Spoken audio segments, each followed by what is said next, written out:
ከአስራ ምናምን ዓመት በፊት አንዋር መስጊድ ላይ ያው ሲነገር የሰማሁትን ነው። ሐጂ አህመድ ረሂመሁላህ ተፍሲር ያስተምሩ በነበረ ጊዜ ይሄንን አየት ሲያብራሩ አንድ ሽማግሌ ሰውዬ ጠየቃቸው።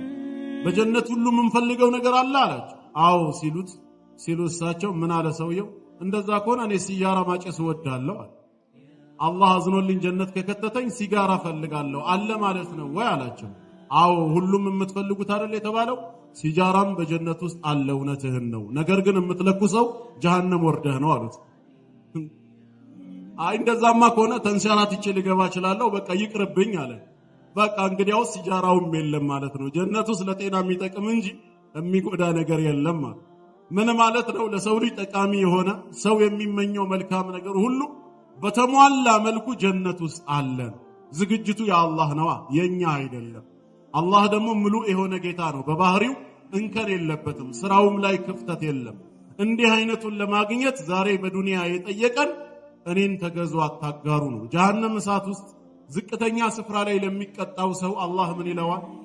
ዱንያና በሷ ላይ ያለው ኒዕማ ሁሉ ላንተ ተሰጥቶ እሷን ፊዳ አድርገህ ቤዛ መስዋዕትነት ከፍለህ አሁን ካለህበት ቅጣት ውጣ ብትባል ደስተኛ ትሆናለህ ወይ አለ። እንዴት ጌታዬ ፈልጋለሁ እንጂ አለ። ታዲያ እኔ እኮ ዱንያ ላይ ያለህ ካንተ የፈለኩት ዛሬ መስዋዕት አድርገህ ለመክፈል ከምታስበው እጅግ ያነሰ ነው። እሱ ምንድነው? ላ ቱሽሪክ ቢ ሸይአ፣ በእኔ አምልኮ ላይ ምንም አታጋራ፣ እኔን ብቻ ተገዛኝ ነበር ያልኩ። ፈአበይተ ኢለ ሽርክ፣ ሽርክን እንጂ እምቢ ያልክ ይለዋል። የዛ ሰው ዕጣ ፈንታ እኛ ጋር እንዳይደርስ ዛሬም በእስልምናችን ጽናት ያስፈልገናል።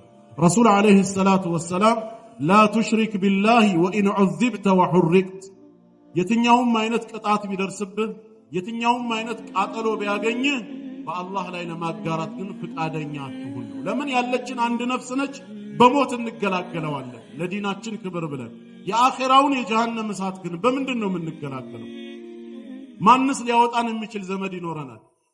ወማ ሊዛሊሚነ ሚን አንሳር፣ ከእሳት የሚታደግ ለዛሊሞች ለበደለኞች ረዳት ዘመድ የላቸውም።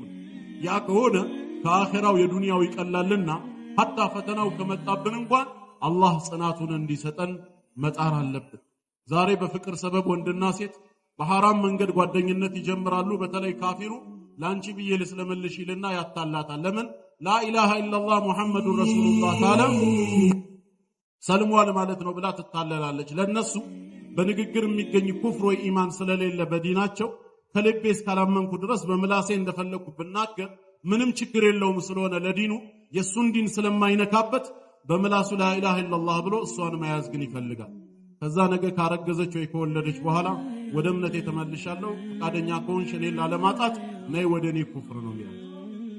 እህቶቻችንን በዚህ መልክ ነው የሚያታልሏቸው።